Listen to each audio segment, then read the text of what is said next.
Annyeonghaseyo Robun. Sebelum mulai, pastikan kalau kalian sudah menonton ringkasan episode sebelumnya ya. Selain itu, jangan lupa subscribe dan pencet lonceng buat tahu updatean sinopsis film atau serial lainnya. Like dan komennya juga jangan lupa.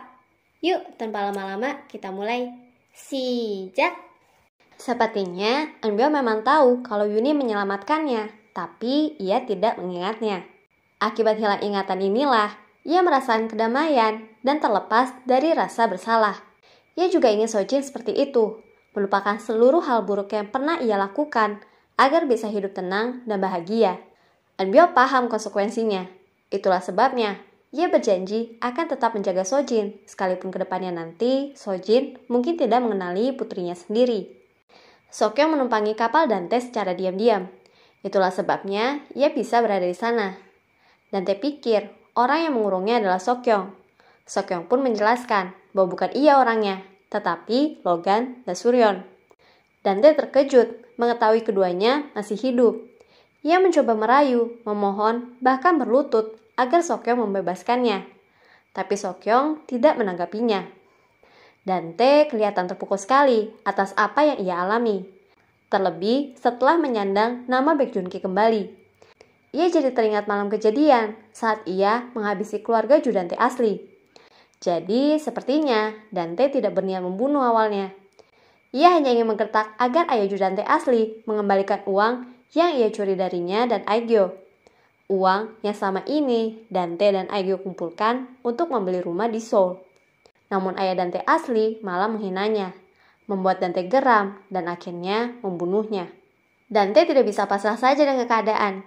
Ia berusaha untuk kabur, tapi gagal. Sebenarnya kasihan juga ya lihat Dante.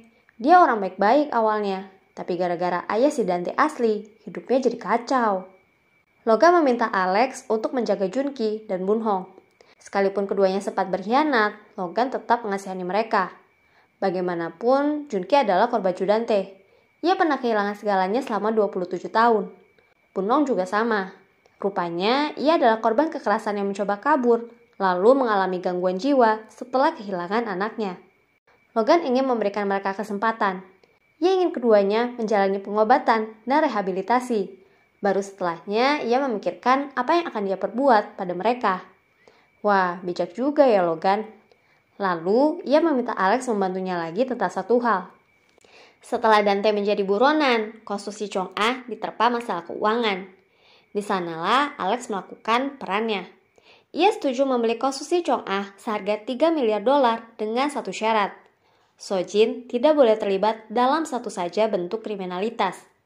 Jika syarat itu tidak terpenuhi, maka kota tersebut ia anggap batal.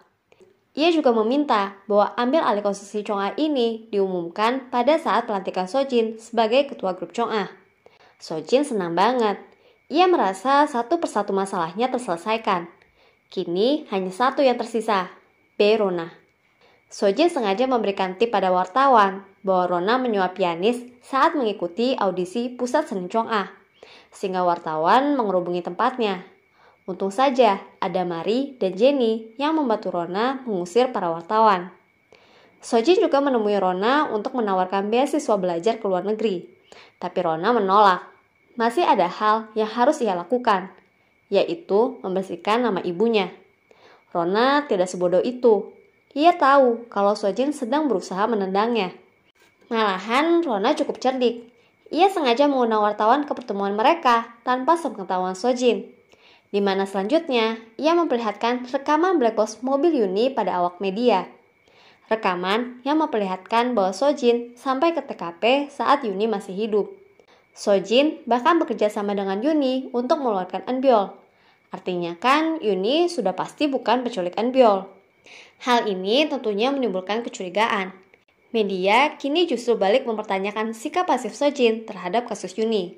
Mengapa selama ini ia diam saja saat Yuni dituduh menculik Eunbyo? Apa jangan-jangan ia bekerja sama dengan Dante dalam membunuh Yuni? Eunbyo kebetulan melihat pemberitaan dan seketika mengingat apa yang terjadi di hari kejadian. Tapi ia justru bersyukur karena aksi Sojin mendorong mobil tidak terekam. Artinya polisi tidak bisa asal menuduhnya.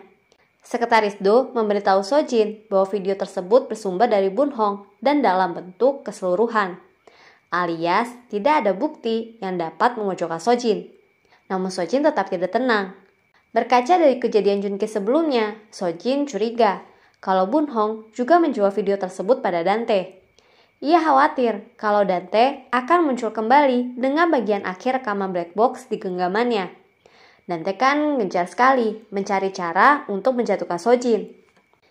Hari inaugurasi Sojin sebagai ketua grup Chong'a tiba. Ia pikir semuanya akan berjalan lancar. Tapi baru juga mau berangkat, Alex tiba-tiba menelpon. Ia membatalkan kontrak jual beli konstruksi Chong'a karena ternyata Sojin melakukan penyekapan terhadap Logan.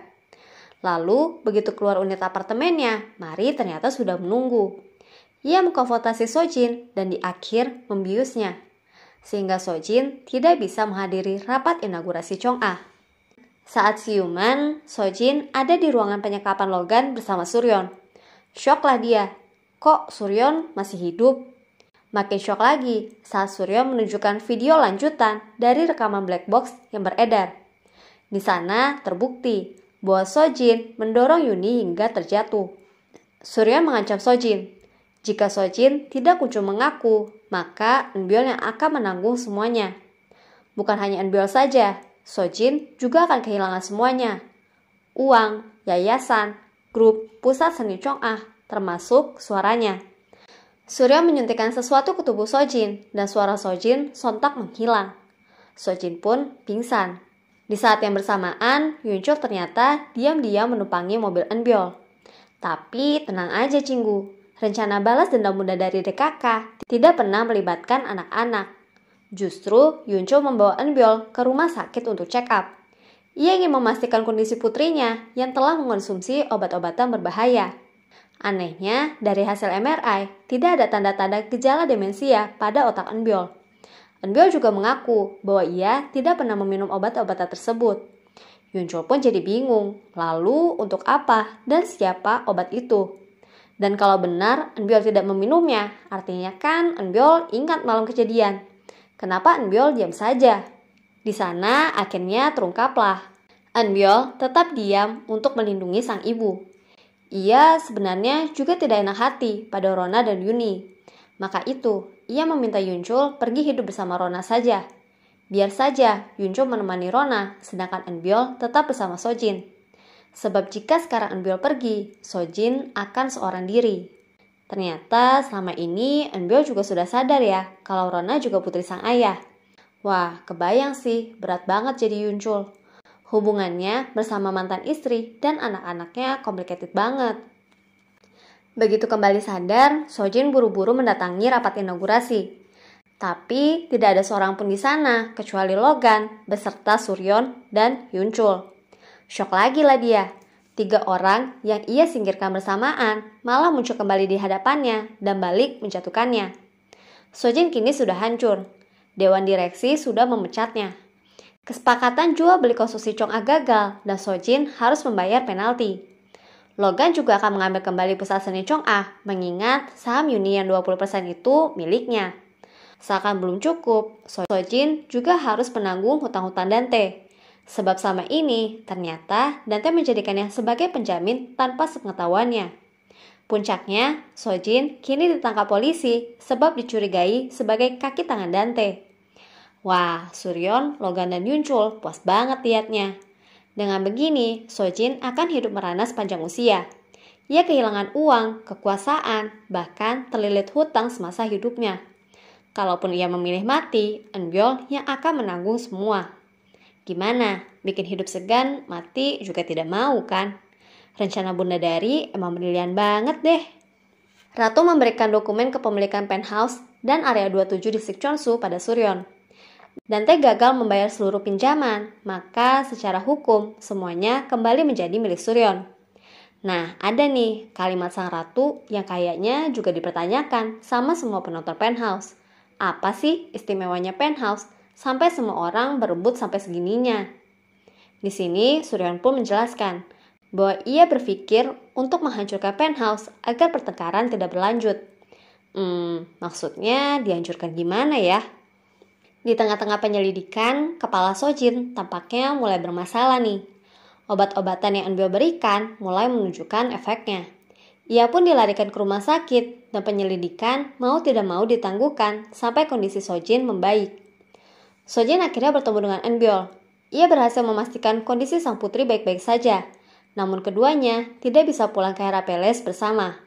Rumah mereka sudah diobrak-abrik para rentenir. Keduanya juga tidak bisa tinggal bersama. Sebab jika demikian, polisi akan dengan mudah menemukan Sojin. Akhirnya, untuk sementara, Sojin harus tinggal di pinggiran kota. Ia tinggal di rumah yang sangat memprihatinkan. Jauh banget lah sama kehidupan Sojin yang selama ini selalu bergelimang harta. Saking tidak punya apa-apa, Sojin bahkan dibekali uang oleh sekretaris Do. Kita beralih pada Kyujin dan Sang Ah. Setelah ditinggal pergi Sang Ah, Kyujin hidup serampangan dan berusaha kabur dari kejaran polisi. Meski akhirnya ia berhasil tertangkap. Sang Ah juga sama, saat asik-asik liburan, ia malah ditangkap atas tuduhan penggelapan dana grup Chong Ah. Sang Ah mengelak, ia mengaku tidak tahu menahu soal suaminya yang menggelapkan dana. Tapi Kyujin ternyata ada di sana dan mendengarkan. Keduanya pun terlibat pertikaian sampai akhirnya memutuskan untuk bercerai. Wah, pasangan paling romantis seantero Herapeles akhirnya tumbang juga ya. Min Hyuk kelihatannya sudah muak banget nih dengan tingkah ibu bapaknya. Kepergian Seokyeong tanpa sepengetahuan Sokun membuatnya dan Suryeong panik. Mereka berusaha mencari-cari Seokyeong sampai akhirnya Seokyeong ditemukan. Ia ada di kantor polisi dan meminta untuk dimasukkan ke dalam penjara. Sepertinya sih ia masih merasa amat bersalah dan malu untuk menemui Suryeong. Sojin berniat menjual sisa perhiasan yang ia punya untuk melarikan Eunbyul ke luar negeri. Ia ingin sekali melihat Eunbyul merebut kembali yayasan Chong Ah suatu hari nanti. Namun di perjalanan, kepala Sojin mendadak pusing lagi. Ingatannya terdistorsi dan mulai menampakkan gejala demensia dini. Ia malah pergi ke Herapeles, mencoba memasuki unitnya, tapi tidak mengingat kata sandi. Ia juga terus mencari Eunbyul di sekitar Herapeles, bahkan sampai ke dalam kolam air mancur. Kejanggalan sikap Sojin ini pun langsung Mari laporkan pada Yunchul. Sojin menemukan Rona di ruang komunitas dan salah mengenalinya sebagai Eunbyul. Tampaknya efek obat ini sudah benar-benar bekerja. Ia bahkan tidak bisa mengenali putri yang sangat dicintainya. Sojin memaksa Rona pergi dan kejadian ini disaksikan oleh Yunchul. Yunchul pun berusaha memisahkan keduanya sampai-sampai ia terluka. Sojin terus menarik Rona sekuat tenaga sampai keduanya terpental. Rona jatuh ke arah tangga. Yunchul berusaha menyelamatkannya dan kepalanya berujung terbentur. Sedangkan Sojin terlempar ke lantai bawah lalu tertimpa lampu gantung. Emang ya Cinggu, bukan penthouse namanya kalau tidak membuat penonton tercengang di akhir episode. Saksikan ringkasan episode selanjutnya. Annyeong!